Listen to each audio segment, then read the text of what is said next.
already in the very beginning of the battle, even as elements of the 5th PAP Medium Brigade had advanced into the nation, already encountering, surrounding, and destroying border and customs paramilitary forces of American paramilitary in the Dolores town area, just to the west of town and immediately within the town limits on its only crossing point from the town itself into Mexico. The other town, a smaller town called Ranchas Penitas West, was already being heavily shelled upon midnight as the invasion began, promptly at midnight, upon the downing of the American satellites due to anti-satellite weapon strikes and the massive cyber attack. As the 5th PAP Medium Brigade, a part of the PAP 4th Corps, which itself was a part of the much larger 2nd Mobile Contingent of the PAP, was involved directly in this area and subduing it, as the main objective within this area was to clear the entire northern flank of any and all resistance so that the main invasion prong in its many miles long convoy could easily and safely pass up the interstate in convoy formation in order that any lightly protected vehicles, such as support vehicles for logistical purposes and headquarters vehicles for admin and logistical reasons, would not be conceivably destroyed, thereby causing a humongous bottleneck in the many miles long convoy of group armies, including their heavy combat units being held up by any of these lighter vehicles of their support, logistical, and headquarters units possibly being either damaged or destroyed by enemy forces. Therefore, it was imperative that the entire adjacent regions on either side of the interstate be properly cleared, including this area in the battle space in the northwestern part of Webb County here, which was also part of the same county that the other battle space where Loredo was occurring simultaneously as this battle was going on at this very moment. The 10th Group Army, out of the 7 group armies involved further south, was responsible for clearing the Loredo battle space for the passage of the other group armies across the border. In the north here in this battle space, adjacent to the Loredo battle space itself, these PAP 4th Corps elements, only 3 of which present out of the 4th Corps in this particular battle space, consisted of only 20,200 total troops, much, much smaller than the enormous 370,000 strong 7 group army invasion force coming up through Loredo. However, this much smaller force was still relatively large for the task that it was undertaking at the moment, which was clearing the area to the north and west of I-35 of any and all armed resistance in order to make the many, many miles long convoy able to get properly set, as it would take quite some room for even the initial group armies to begin to convoy across from all the way across the border and up I-35 to a reasonable distance before beginning to start on their exceedingly long trip all the way to Kansas for many of these group armies, with very few being shed along the way. In this sector, by now, only 30 minutes in, the city, or small town rather, the smaller town of Dolores was already beginning to be encircled and cleared by 3 battalions, 3 combat battalions of the belonging to the larger 5th Medium Brigade of the PAP forces present. The 2 light tank companies and one mechanized infantry company moved to surround and clear the town through a cordon and sweep operation, as there were 1,400 armed defenders needing to be dealt with within the town itself, as mentioned in the previous video, including a forward deployed mechanized infantry company out of the 5 companies that comprise the 1st of the 141st Infantry Regiment, itself part of the 72nd Infantry Brigade Combat Team, which itself was a subunit of the parent unit, the larger 36th Infantry Division, a Texas National Guard unit with multiple sub-brigades comprising it. In the north, coming down from the American side of the border as a Trojan unit that originated near Eagle Pass on the Texas side of the border, was the 7th PAP Brigade, a regular PAP mechanized infantry formation, which by PLA terms would be considered a light mechanized infantry brigade. However, in PAP terms, this was their standard unit type, with wheeled APCs and IFVs and mechanized infantry forces, whereas their medium units contained tracked vehicles such as light tanks and tracked APCs and IFVs, such as the Type 63 APCs and Type 86Gs, which were an upgrade from the Type 86A, a type of infantry fighting vehicle that was highly upgraded, although by this point it was being passed down to second-tier ready reserve units of the PLA and to the PAP, and equipped the armored infantry companies of its light tank battalions. The southern part of this battle was carried out by 3 additional mechanized infantry battalions, also part of the 5th PAP Brigade, as the 4th and other additional mechanized infantry battalion, also part of the brigade, was busy just slightly to the northeast in the Dolores town operations with the 2 light tank battalions, whereas in the south, but in the center of the prongs advancing, would be 1 mechanized infantry battalion, followed on behind by the support battalion of the whole brigade, which itself was primarily responsible with logistical resupply operations and mechanical maintenance and other types of unit support. As every combat unit had its own headquarters platoon, insofar as the companies were concerned, and every battalion had a headquarters company, and every brigade or larger had a headquarters battalion, these headquarters units not only served as administrative and command elements, but also contained logistical elements of their own. Even at the company level, the headquarters platoon had a maintenance section as well as a fueler section for operating the fuel truck and medics and more, along with the command elements itself. And during this battle, as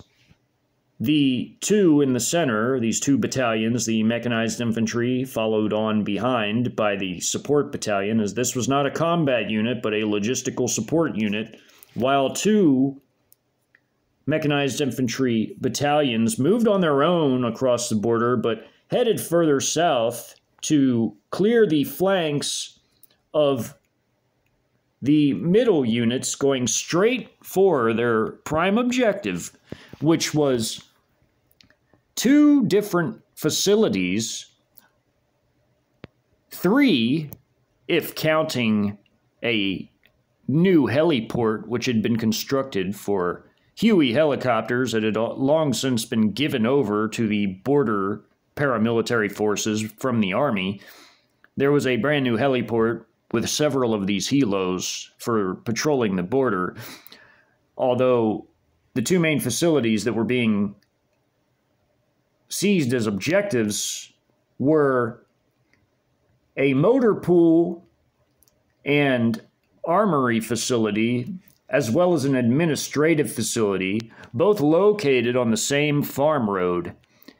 And as news spread from a few ranchers living very close to the border who sped off on ATVs, and in one case, one in a pickup truck, as news quickly spread as soon as these border crossings began, only 8 miles away, of course, was the border paramilitary forces. Although communications were gone, the word-of-mouth communications still existed, and they were brought by these ad hoc couriers, being these ranchers that hurried to these border patrol paramilitary forces and customs forces who shared these same facilities in this area and actively warned them of the impending danger, as these forces would not take long at all to reach their objective. And by this point, the area was already being saturated by artillery shells as the orbiting CH-4A armed reconnaissance drone was already relaying coordinates of all the forces in the area for fire missions to be conducted. As these two battalions going for these objectives were traveling at a steady off-road speed of 25 miles an hour in order to navigate any possible rough terrain, such as any sudden abrupt drops in elevation, such as wadis or creek beds. They were using their night vision to drive in the dark, proceeding at a steady but safe speed, being that 25 mile an hour speed, in order to quickly reach the enemy forces, being the American paramilitary forces, now being joined by many other armed locals within the area as farm and ranch after farm and ranch was beginning to receive news of what was going on from people spreading the word, as even the powerful Chi-Com invasion forces couldn't get everybody and stop everybody from doing so because there was no more telecom, internet, grid, military networks, GPS, or anything else. People still did their best to spread word, and clusters of armed civilians cropped up here, just like they did all throughout the nation, everywhere this invasion began to occur. Although they were highly disorganized and poorly disciplined, and many of them not even well-trained or had no actionable intel to know exactly what was happening, where and when, and what the enemy was attacking with, how big they were. All they knew was that enemies were coming, and to get ready and to try to defend themselves. Therefore, they were all in the dark. They were essentially deaf, dumb, and blind, but even so, they did their best to spread word of what was going on whenever and however possible, whenever and however they could. So approximately 30 minutes in, all while the fighting was already occurring in Dolores, after this border facility and the others within the same 3 by 3 kilometer area were all surrounded and destroyed by the advancing mechanized infantry battalion, whose objective was to go on through the north, clear the north, as well as cordon it with its outer companies comprising it, along with the whole battalion that swung around through the south, the industrial area, and the other battalion that went through the south center of town, of the light tank battalions here and here. All of that fighting resulted in total devastation for the only beginning to thrive town of Dolores prior to the invasion. After all, foreign investment money being poured into the community to revitalize its international commerce center, to make it a true international commerce center, because foreign, mostly Mexican companies were coming in to set up shop and revitalize the old industrial park, which they were beginning to with a Cemex plant and some clothing plants, textile plants. All of that was foregone due to the invasion, and the investors were duly compensated by the Chi-Coms, as Mexico was seen as a friendly nation after all, for allowing the Sino-Russian coalition forces to base their troops within their country. So Mexican nationals were compensated, who owned these corporations, for their losses in terms of property and machinery and equipment and anything else that had to be left, as the Mexican nationals were warned approximately a week before the invasion by their own consulate, who received word from the Chi-Coms to vacate America, and it would be in their best interest to do so. Nearly all complied and returned home as quickly as possible, as they were given very short notice to even make up their mind, much less leave the country, although many chose to ultimately. And it was for the best that they did, because the destruction wrought upon the whole land, not just in this small town, was truly mammoth-sized in terms of scope and scale, proverbially speaking, of course. The fighting that occurred within Dolores itself was savage, and the PAP showed no mercy and took no surrender at this point in time. Although they did, by force, capture some unarmed civilians towards the end of the fighting and press them into servitude for the CCP regime, as this would be a common occurrence throughout the invasion, mainly conducted by the PAP forces,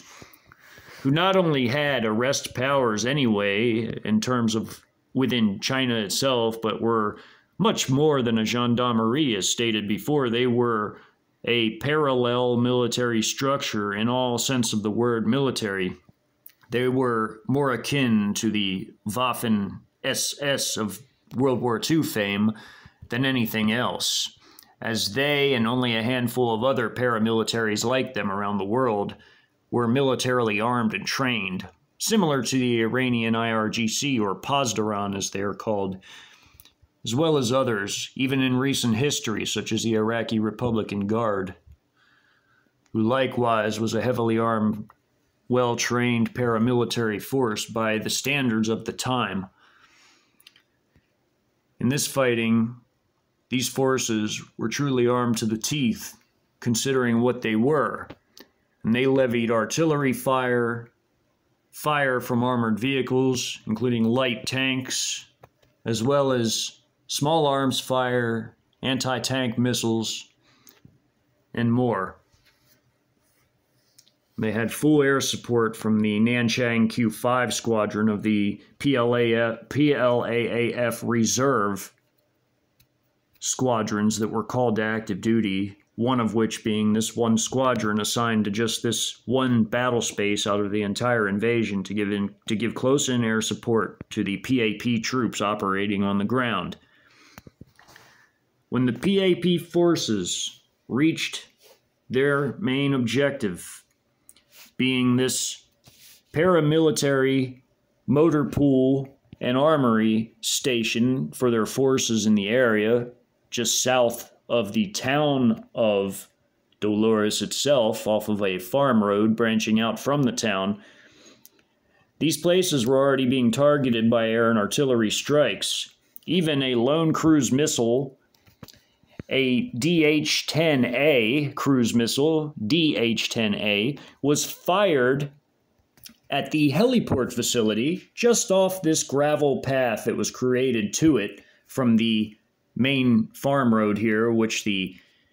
Border Patrol and Customs paramilitary forces operated out of as an armory. And further to the north off this map was yet another of their installations, which was an administrative office type installation. But the heliport was targeted by elements of the 612th Strategic Missile Forces Brigade, which was also augmented by reserve battalions called up and pressed into service within those already active brigades alongside of the active forces, and their job being to operate the older missile systems that they had already been trained on and equipped with that were in storage awaiting their use.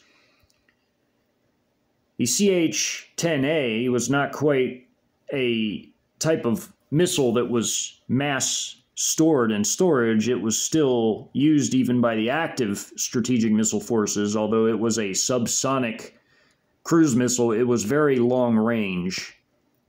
this having a nearly 1,000-mile range. Having had been fired from the 612th Strategic Missile Forces Brigade in Mexico, it traveled nearly in a straight line all the way until it reached this AO, where the PAP forces were operating just slightly to the north and west of the main prong of the Group Armies 7 through 13. That missile already traveled through other battles along the border that were occurring just to reach this battle and hit that one heliport with 3 helicopters, the Huey helicopters that were on that heliport. It was a new heliport, and it was specifically built close to the armory because although these were hand-me-down helos, they still had the option to mount door guns as far as it related to crew serve weapons, where there could still be a door gunner, and as such was seen as a moderate threat to these PAP forces, and therefore had to be eliminated immediately upon the initiation of the invasion. Due to this being a subsonic cruise missile, and it taking a bit of time to arrive in this AO, it being fired directly at midnight made it so that by the time these forces reached their objective, within 30 minutes, this cruise missile literally flew right over them and simultaneously crashed into the heliport, destroying all 3 of the Huey helicopters at the heliport. All as this was occurring, many things were happening on this map. The artillery was already flying in en masse, as you can see, from the time this map begins where it's shown, where I initially show this map, these blasts are already occurring as these armed civilians had hurried up in their pickup trucks, SUVs, even cars, and some even coming out of their homes, such as these farm and ranchers here. And there was a fairly new trailer park built just down the road, approximately 1 mile away from the facility, the armory and motor pool facility and heliport. It was built about a mile away to house the families and personnel that worked for these 2 different paramilitary agencies. The off-duty members had fled their homes as soon as the blasting began, taking their whatever arms and ammunition they could hurry up and grab, insofar as their personal gear or even their issue equipment, and hurriedly running towards the direction of the border itself, only to find that they were to be smashed by artillery fire, once again called in by this circling CH-4A armed reconnaissance drone, which had a wide panoramic view of the entire battlefield and was relaying targets from within Dolores and within the area south of it for artillery strikes. Not only this, but the quadcopter recon drones operated at the platoon level of these PAP platoons were likewise doing the same thing, as they were sent out to recon ahead to have the data and coordinates relayed back to the central AI systems that processed all the battlefield data, which would go to the analysts and pass down to the commanders, but also to the combat data links, which were steadily updated with information as each vehicle had a combat data link, and even many of the platoon level leadership had their own sort of PDA version of a combat data link that they could carry on their person and see exactly where everything was, what was going on as far as the immediate sudden changes and shifts on the fluid modern battlefield. As all of these forces were starting to array themselves in terms of the armed civilians, in terms of the off-duty paramilitary forces exiting their homes to get ready for a fight, in terms of active on-duty paramilitary American forces that parked their MRAPs and had crew serve weapons that were issued to their agency to sort of beef them up. They began to mount some of their crew serves on the MRAPs that they had available. The last 4 leaving the motor pool right as artillery was beginning to strike. As you can see, it says 20 on this building. That means there's 20 personnel inside that building at the time of these artillery strikes. Again, as in all the videos, anywhere you see a circle with an X, that means an immediate artillery strike. As these strikes are literally occurring at the moment the map is shown, the circles and X's are strikes that are imminently about to come in. As you can see, anything that's completely surrounded in red, or an arrow that's completely surrounded, and not partially surrounded, but completely surrounded in red, means that that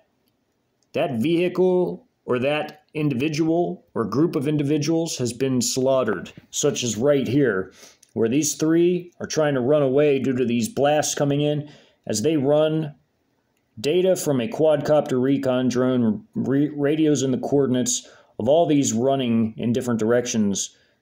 armed civilians, and artillery strikes come in all over the place and decimate them, from 130mm artillery howitzers of one battalion that operates the type 59-I, or 1 as it's called, the towed 130mm howitzers. One of the PAP 4th Artillery Regiment's battalion operated those, with the other 2 operating these 122mm smaller caliber howitzers, which were considered a light howitzer compared to heavier howitzers like 152 and 155, and even massive 203mm howitzers. These are in the lower range as far as caliber types. American smaller caliber howitzers are the 105mm, with the Chi-Coms and Russians using a small but still more powerful than the 105 being the 122mm. The 130mm is like a bridge howitzer between smaller caliber howitzers like the 122 and the larger like the 152 and 155. This battery is only 1 firing battery out of 7 firing batteries that comprise 1 single battalion. So each battery has 8 howitzers. So 7 times 8, that's 1 battalion as far as the amount of howitzers is concerned, along with a headquarters company, which was responsible for the logistical support of, as well as the each headquarters platoon in each company as well. So headquarters units, again, were administrative as well as logistical support elements, and encapsulated the command elements all the way from the company level as far as a headquarters platoon to a headquarters company to a headquarters battalion for the larger units. Again, logistical responsibilities and command responsibilities in order to support and lead the units as far as it related to headquarters elements from company level and up. At the battle, the formation of the attacking battalion, the 1 Mechanized Infantry Battalion, well, it was arrayed in the same manner as during the McAllen battle as shown in one of the sub-battles, with the tank battalion having been in a rolling arrow or rolling diamond formation with the headquarters protected in the back of the leading 5 companies. These are all individual companies here, with the companies arrayed in such a way that by the time they reached what they were about to attack, the spearheading company could clear the center of an area, while the outer companies could peel off and go around or clear other areas off to the side, with the outermost company, part of what's shown here, could go even further out, either to protect the flanks or to help surround an even larger area by going past this one which would spread out, and then this one could go even further out, spread out, and link up with the ones doing the same on the other side, tactically, as shown. As far as the ones in the very back, the last two companies rolling up to protect the rear of the headquarters company in the very middle of all of the rolling arrow or rolling diamond, they could either roll and surround the company, the headquarters company, to give it added protection. As far as the rear two companies following behind the 5 here and headquarters company, the other 2, because there's 8 companies in a battalion, the other 2 could either surround and protect this, or one could surround and protect this, and the other used as a reserve force to throw into the attack, or one could guard the rear. I mean, and the other can attack. I mean, there's an infinite number of possibilities as to how these vehicle formations can respond and adapt to situations during an attack. But right here, the tactics didn't have to be overly complicated, as the PAP specialized in counterinsurgency warfare at home anyways, and here they were up against a similar type of enemy as far as the average armed American civilian. So they were the perfect forces for use against these type of forces, as well as the American paramilitary, which in some cases were moderately well armed, in terms of some of their elements having been given heavier crew serve weapons like 240 Bravos and M250 cals, although they didn't have Mark 19 belt-fed grenade launchers like the crew serve of the American Army. None of those had been passed down to any of these agencies, but they did have as their heaviest weapon an M250 cal, which as an anti-material machine gun could do heavy damage to lighter-skinned vehicles, like non-armored vehicles, basically, but could do very little, if anything, to these WZ-551 APC and IFV versions, which acted with impunity as far as encountering these elements were concerned, as very little could stop them short of a Molotov or a bona fide anti-tank missile like the TOW, which none of these forces possessed anything like that. The artillery was already decimating large numbers of these armed civilians who ran from various farms and ranches in their pickups and other vehicles. Many of their vehicles were even being hit by shells as they drove on the road because the fire missions were called in ahead of where they were anticipated to be, and shells were lobbed into the area, as such occurred here with this border forces, paramilitary forces SUV trying to race up the gravel road to tell the helos to take off, although he had no idea, due to no communications, no anything, that this cruise missile was about to come in and hit them and destroy their helos. But he was about to race up there and tell the pilots to get on starting up their helos and to fly to the west of their position to try to attack some of these oncoming enemies with their door gunners. Try to run these M250 cals up to them in his vehicle. Because at the heliport itself, they didn't have any weapons. They had to sign the weapons out from their armory building here at their armory/motor pool, and then they would have to take them up to the helos to attach them to the door mounts so that they could have door gunners. So the pilots, although they had a building up there and they were rotated in shifts, they didn't have any weapons already up there and pre-attached to the doors of the helos. There was nothing on the door mounts. So this SUV with M250 cals in it was trying to run them up and tell the pilots to take off, but was abruptly hit by a fire mission from 3 different howitzers called ahead of where he was driving. The drones radioed in the coordinates, beamed in the coordinates, whatever you want to call it. They hovered over the area following the vehicle, one of the quadcopter drones, because they knew that at the end, because the intel had already mapped everything out throughout the whole country, where all the key priority targets were, and they knew that this vehicle was trying to get to the heliport, but at midnight, cruise missile had been fired already and was just about to hit it. So although this guy was in a hurry to get up there, it really wouldn't have mattered because the cruise missile was literally seconds away from impact, although they shelled him anyways, just because, just out of general principle, as the saying goes, as well as shelling armed civilian forces that took high ground upon this hill and were shelled immediately for it, with their pickup trucks and SUVs being destroyed, and a group of them trying to flee the area being shelled and destroyed. The building itself, motor pool and armory building, as these MRAPs left just in time, as they left the motor pool just in time,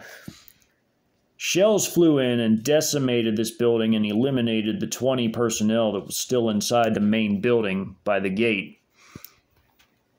Other paramilitary forces were already spread out in a line formation on this high ground. They were firing their small arms down at these vehicles, with it doing nothing but bouncing off of them, as these vehicles, although taking fire, had nothing basically that could stop them. The leading prong, or the middle company here, coming up through the middle of the rolling arrow formation, raced ahead to attack its area of operations in the middle. Airstrikes already had come in by this point, as at the time the map was shown, there's so many things going on in the map, it's hard to convey this all in any type of order, but things happen all at once, to where, as this map opens up, this segment of this one battle, just this segment at this time, at this place, and these strikes are coming in from artillery. These airstrikes also came in where these two Q5s, out of this group of Q5s in this area right here, out of the whole squadron of 12,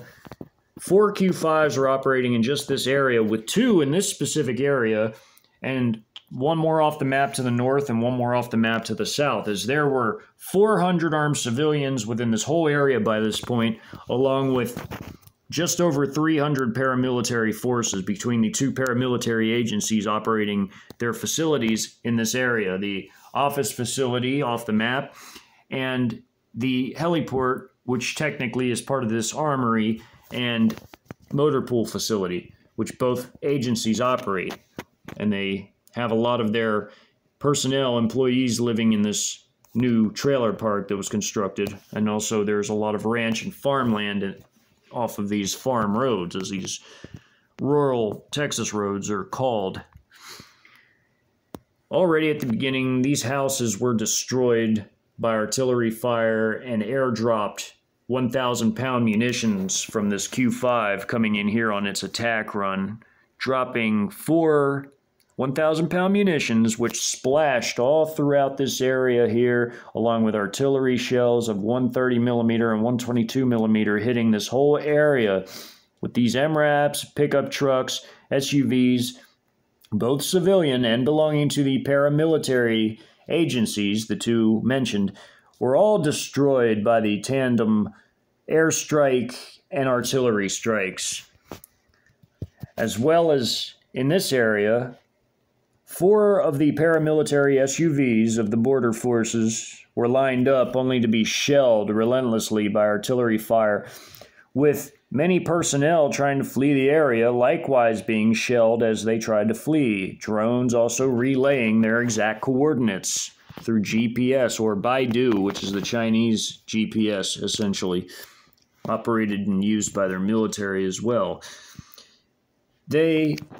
And it was relayed through the AI and the combat data links. And now, as all that was happening, as all these forces were all being shelled all at the same time, farms and ranches being obliterated by 130mm and 122mm shells, and groups of personnel as well, and armed civilians, this battle was over relatively quickly, because these forces trying to resist on this high ground were completely annihilated as this prong turned to the north, slight northeast, and went straight for them in a bid to encircle this whole area, along with this prong moving in this way, they were going to move this way, come around and encircle the entire area under attack, while the center prong went up through the center and closed the area with its subordinate platoons clearing it. Along with the same occurring in the south, this prong and this prong peeled off to encircle and clear the areas just south off of this map, this one little segment of the larger battle occurring here. Although this was the main centerpiece of the battle, as here there were approximately 180 of the paramilitary personnel, with more off the map, of course, and out of the approximately 340 or so, and there were, out of the 400 armed civilians, there were about 200 of them in just this area. As you can see, there's a lot of green dots throughout the area. 200 of them assembled here to try and make a stand by this farm road, this junction of two farm roads, rather. And there were more off the map to the north and more to the south. The punishing airstrikes and artillery strikes, however, proved to be far too much and annihilated everything in the path of the advancing forces, leaving little left for the advancing forces to pick off and destroy. Even as the middle prong, the main prong of the attack, coming up through the center here, as the others went around to encircle while the middle cleared the area, these forces encountered very little resistance, with only the northern prong, which was one platoon of its 3 combat platoons, leaving its headquarters platoon here. The headquarters platoon stayed here, while the 3 combat platoons of mechanized infantry forces peeled off within their WZ-551 armor personnel and infantry fighting vehicle versions, which boasted the powerful 25mm autocannons on the IFV versions, while the APCs had gunners with heavy 12.7mm machine guns mounted for their use. While these forces moved in and broke into 3 prongs, the northernmost prong, right here, had taken some fire. They'd already fired upon, by reaching this point, they fired upon and destroyed these 4 American MRAPs that survived this airstrike, as by then they were only right here and hadn't made it into within range of the powerful 1,000-pound munitions, 4 of which dropped on just this one area, as well as the artillery shelling. They hadn't made it there by the time all of that erupted, and they literally paused by the time they reached here, but then they resumed driving into the area after the airstrike had passed and the artillery shells ceased. And because these forces were moving into the area, they didn't want to cause any friendly fire. They began to drive again, although these forces already were well aware of it, as per their combat data links. Due to the ISR superiority, their combat data links informed them that there were still enemy MRAPs left that had to be dealt with. So they dealt with it with their platoons. The platoon that went this way, out of the 5 vehicle apiece combat platoons, there were 3 platoons, 5 vehicles apiece. Each platoon had 1 WZ-551 infantry fighting vehicle, and the rest were WZ-551 APCs with gunners. The IFV, with its powerful 25mm main autocannon, main gun, fired upon these MRAPs along with their armor personnel carriers and their gunners firing from their APCs. And the mixture of 25mm autocannon armor-piercing ammunition, not the blasting kind, they carried both, but they had it loaded with armor-piercing ammunition, shredded through these MRAPs like a hot knife through butter, and the follow-up fire occurring in tandem with their IFV fire from the 12.7 millimeter machine guns fired by the gunners on the APCs likewise added to the mayhem and completely helped to shred the gunners' hatches on the tops of these MRAPs and went through some of the gunner shields in some cases and eliminated the gunners if the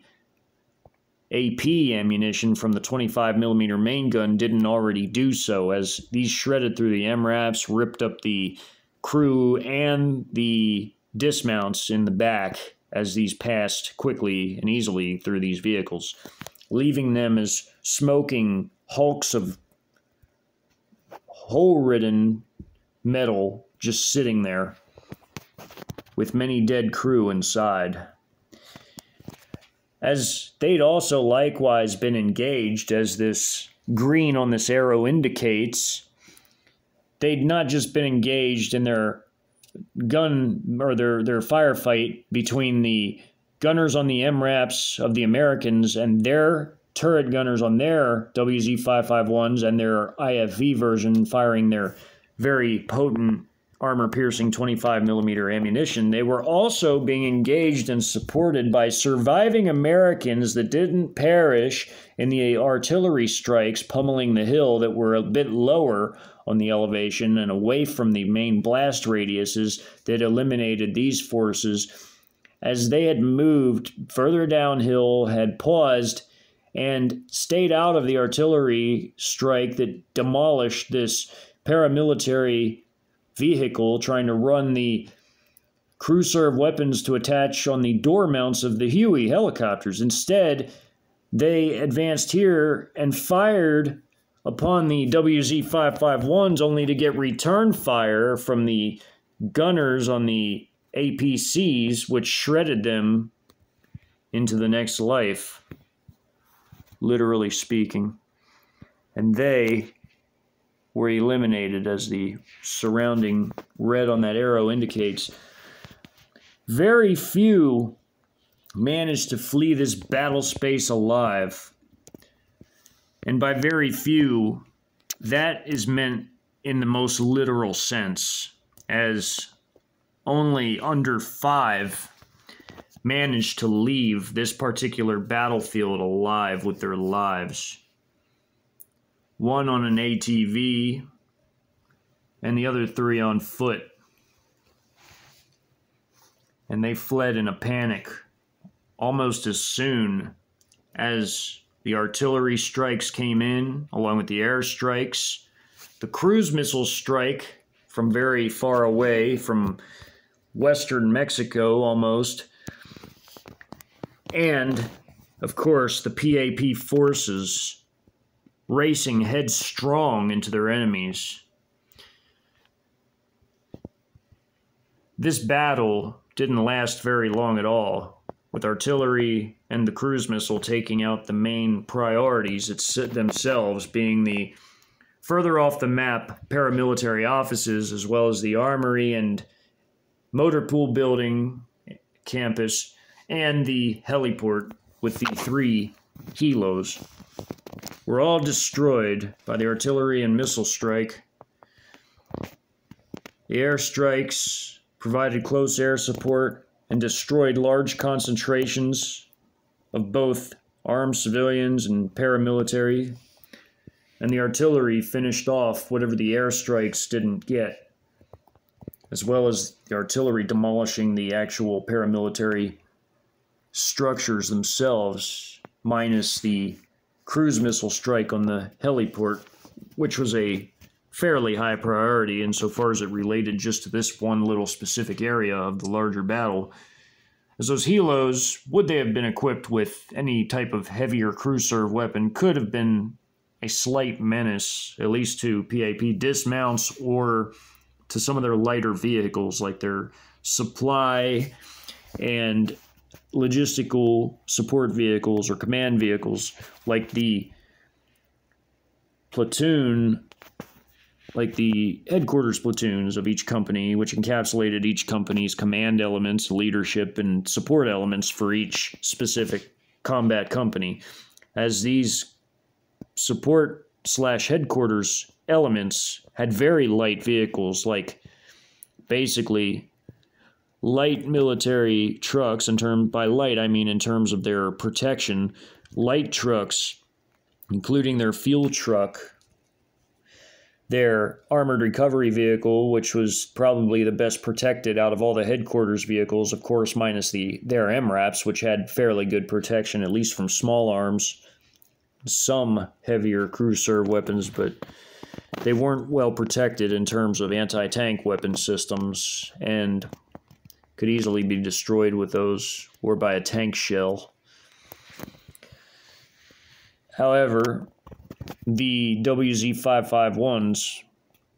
were fairly strong vehicles, although they weren't quite as strong as tracked vehicles of the same category, IFV or APC, but they were far better than an MRAP insofar as their protection level was concerned and their firepower, especially as it relates to the IFV variant, as the IFV carried the 25mm autocannon, whereas the APCs and the MRAPs only carried a 12.7mm heavy machine gun as far as their most potent type of crew serve weapon they could attach. There were also Chi-Com grenade type crew serve weapons, although in the case of the PAP and PLA in many areas, they preferred small arms type of crew serve weapons as far as it related to weapons that fired actual rounds. As grenades took up a lot of space in the vehicles, and only a smaller amount of those could be carried, whereas many rounds could be carried in each ammunition box, and many ammunition boxes could be carried in each vehicle, allowing for a higher volume of fire that could be laid down on enemy personnel. Just in general terms. Logistically speaking, in other words, it made more sense to use MGs, as in machine guns, for crew serve weapons. Upon the total devastation and defeat of these forces making a frantic attempt to defend the area, all but very few had been slaughtered, and all of this had occurred just before the end of the fighting within Dolores. The town had started to wrap up itself, with this battle already ending by hour number 2, with by hour 3, the forces that had partaken in this battle surrounded the whole area and cleared it,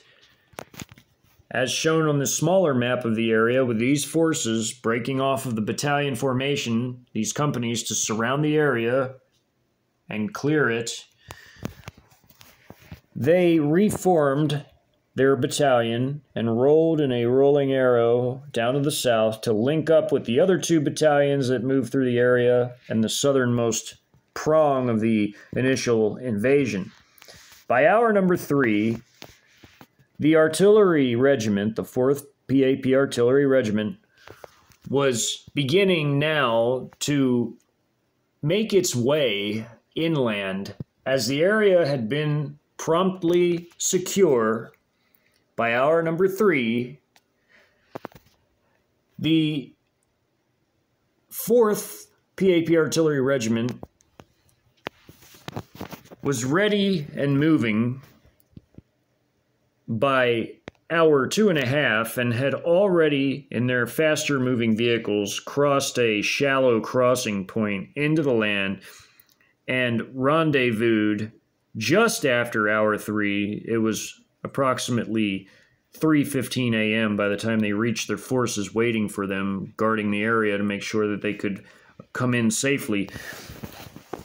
They rendezvoused just after hour 3 and prepared to move north together along I-35 on a new axis of advance, because again, I-35 was the highest of priorities due to the much larger battle occurring simultaneously to the south and clearing that area of that fairly large city of Loredo to get it ready for the transit, the mass transit of these enormous group army formations moving through this one main invasion route. And this area, this operation up here, was a key part in securing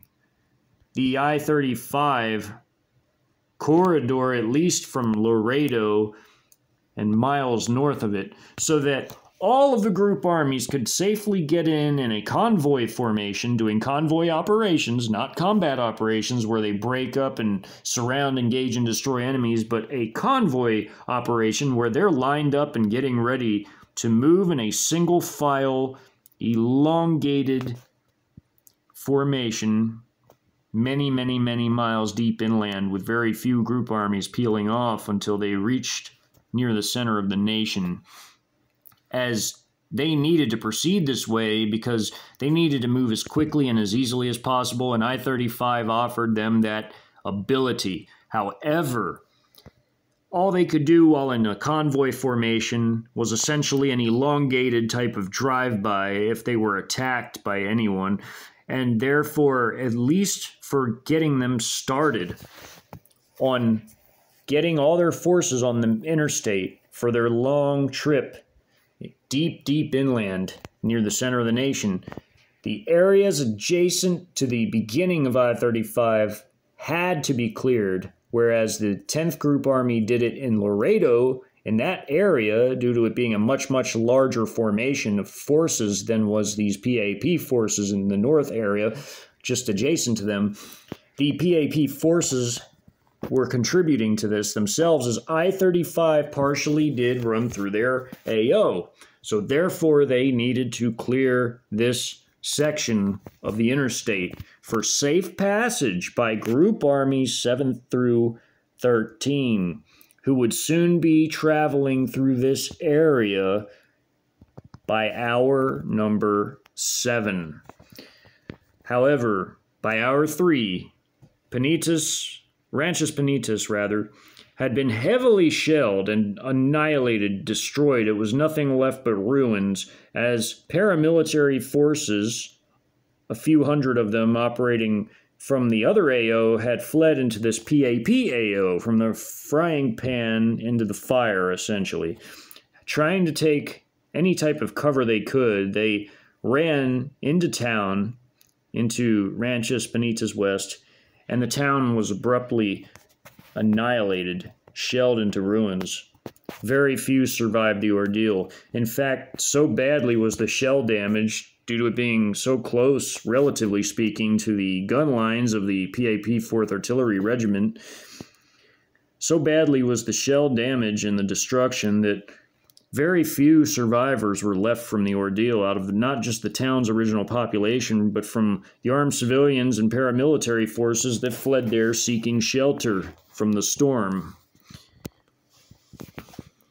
Only 80 people survived that shelling,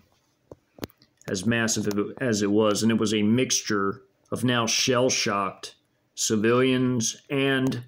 very few of the original paramilitary personnel mixed together. The PAP, for the time being, was going to disregard Penitas Ranchas, at least for a little while, as for the time being, there was no immediate threats coming from that specific town, and it would be cleared, and the remaining survivors picked up later and pressed into servitude. But for the time being, there were armed threats along the interstate itself that needed to be dealt with, and urgently, as well as the other elements that had just completed the fighting within Dolores itself, racing on up the important route of 255 to engage and destroy other armed civilian elements, and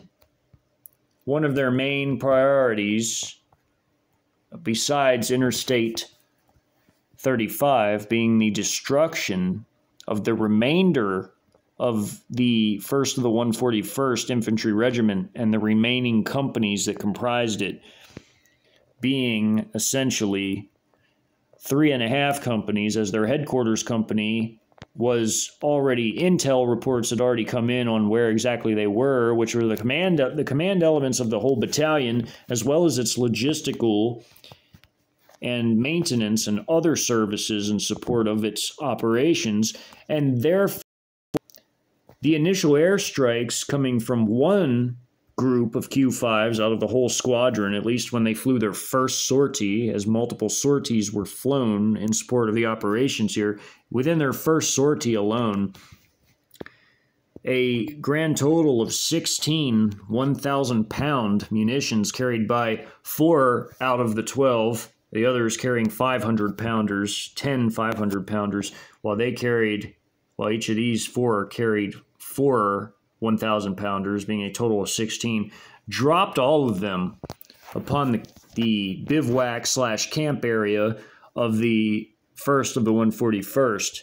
completely and totally smashing and destroying most of their vehicles and eliminating roughly half of their personnel,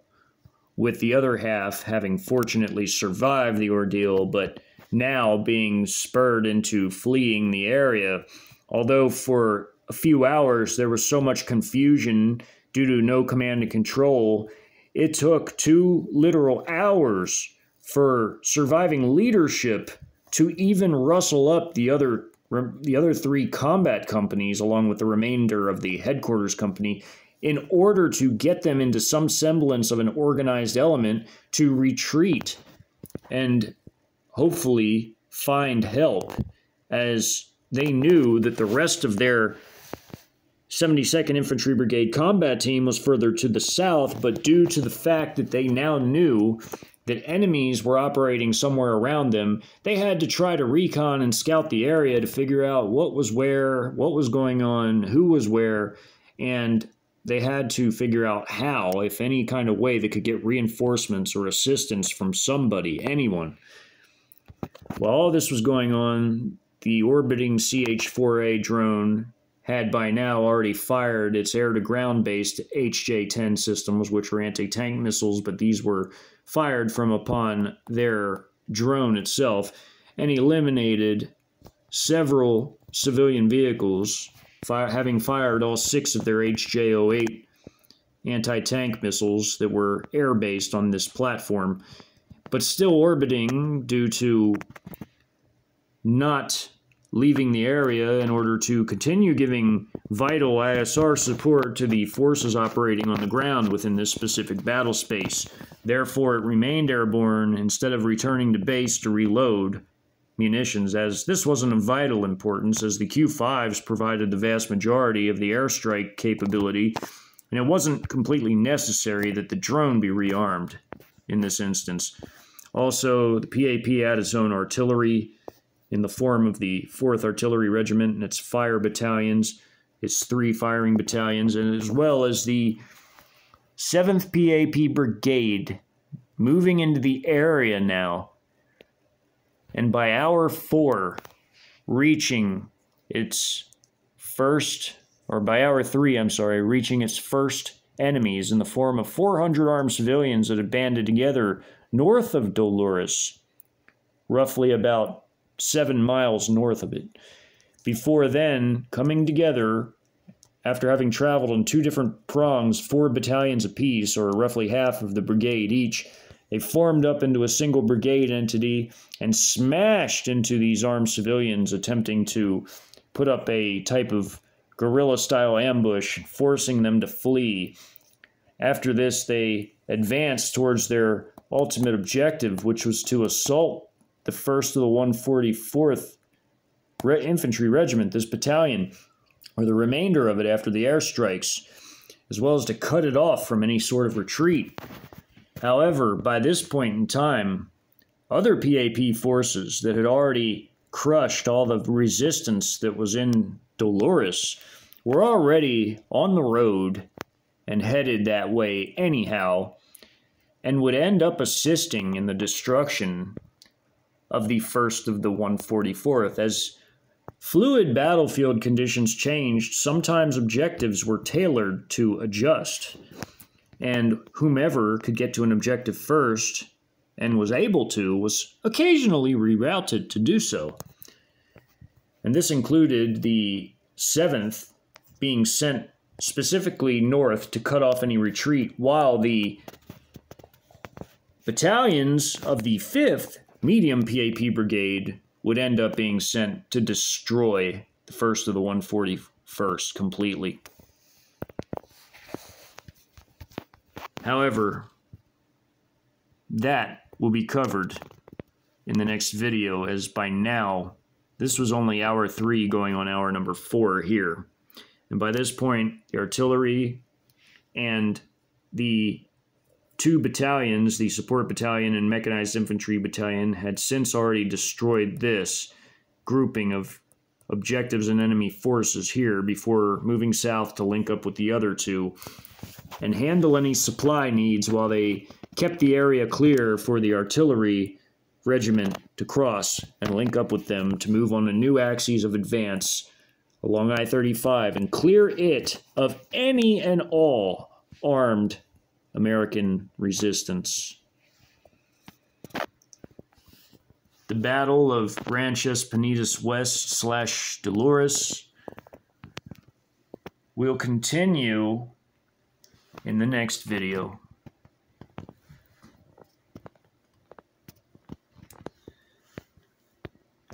As in every battle occurring during this invasion, there was ample activity and movement on both sides of this war, but especially on the invaders' side, as they tried to stick strictly to their own specific timetable, as speed and surprise, as well as overwhelming force and superiority in technology, weapons, and sheer quantity, along with the quality, were all aspects contributing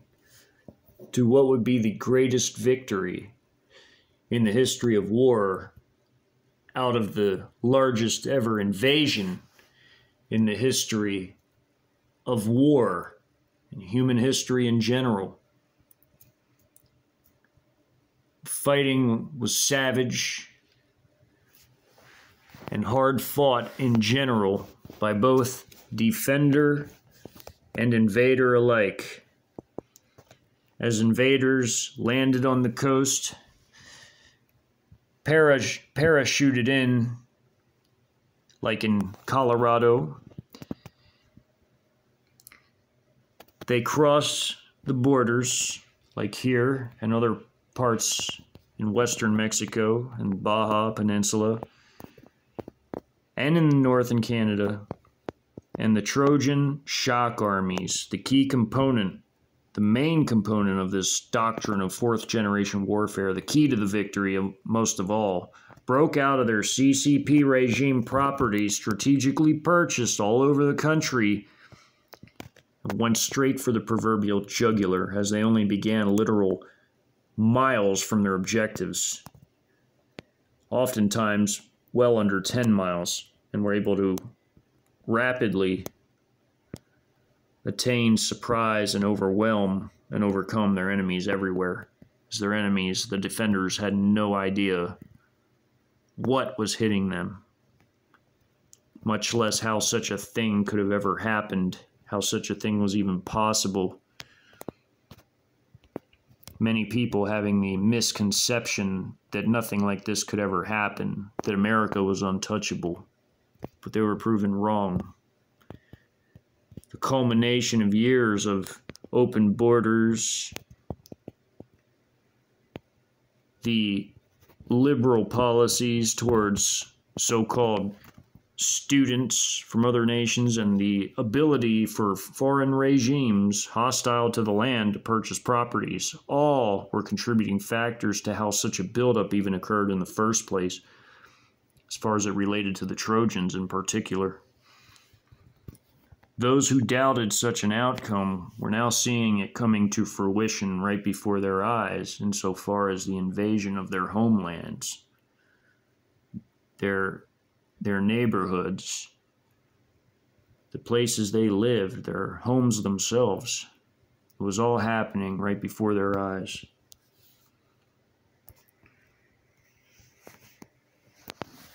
Places like Penitas Ranchas, or Ranchas Penitas and Dolores, were just one of the many thousands of battle spaces erupting all at the same time, all simultaneously.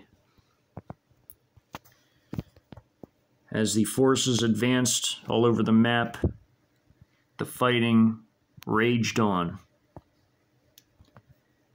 including by hour number 4.